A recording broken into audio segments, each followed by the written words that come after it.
Welcome back to the Future Archive.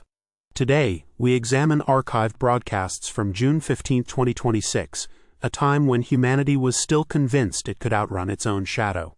The headlines feature a trillionaire's coronation, a lunar gold rush, and the usual assortment of institutional faceplants.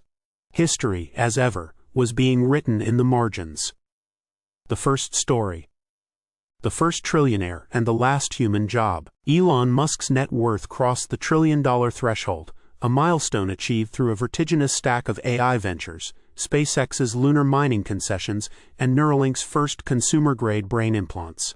The markets cheered. The regulators formed a committee. The rest of the world stared at the numbers and wondered how exactly one person could be worth more than several small countries combined. By 2050, we recognize this moment as the official start of the Great Subsidization, where governments began paying corporations to employ humans as a public service. Musk's empire, once celebrated for its audacity, would later be studied as the prototype for post-labor economies. The irony, of course, is that the very technologies that made him a trillionaire would eventually make his fortune obsolete. I didn't just eat the jobs, it ate the job creators too. Humanity's favorite strategy of postponing the inevitable was, as usual, in full effect. The first trillionaire was also the last human employer of record. The second story. The moon becomes a gas station. Helium-3, the holy grail of clean fusion fuel, was discovered in commercially viable quantities on the lunar surface. Nations scrambled to plant flags not for prestige, but for the right to mine. The UN convened. Treaties were drafted. Everyone agreed this time would be different. It wasn't. The Helium-3 rush triggered the second space race, which historians now refer to as the first corporate space war. The winner? A shell company, registered in Luxembourg, later revealed to be a front for a consortium of AI-driven hedge funds. The moon, it turned out, was just another asset to be financialized. The intern was, of course, blamed when the first lunar drilling right spreadsheet crashed. The moon was colonized by Excel before humans. The third story.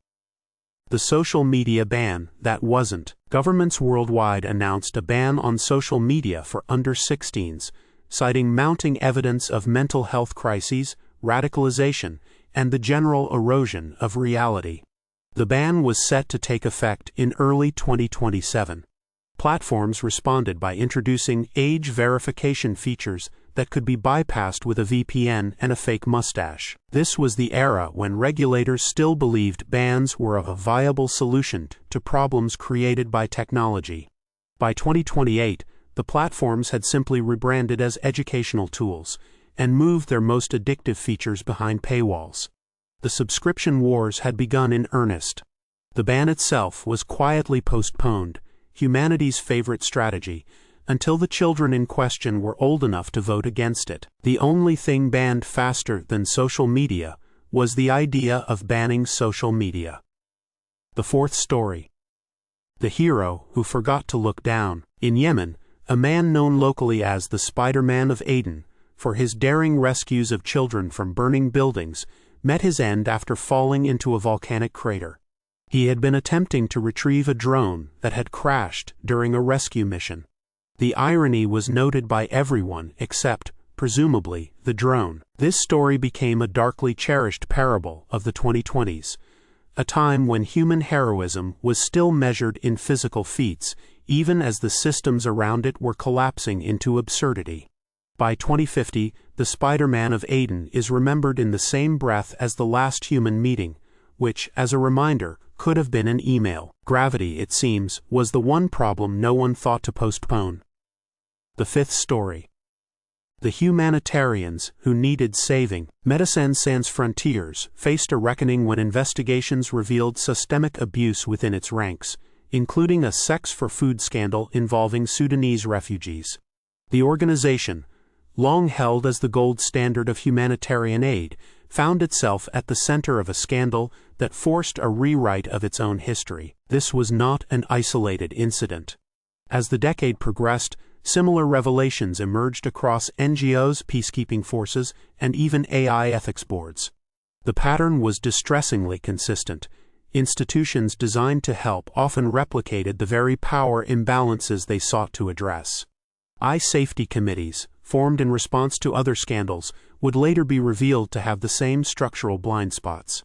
Evidence later suggested the intern had, in fact, tried to flag the issue in a spreadsheet that was never opened. The helpers needed help. The helpers needed more help. 2026 was the year humanity realized it was both the hero and the villain of its own story. The trillionaires were ascending, the moon was for sale, and the children were being told to log off. Right after this ad break, this has been the Future Archive. The past, as always, is not going anywhere.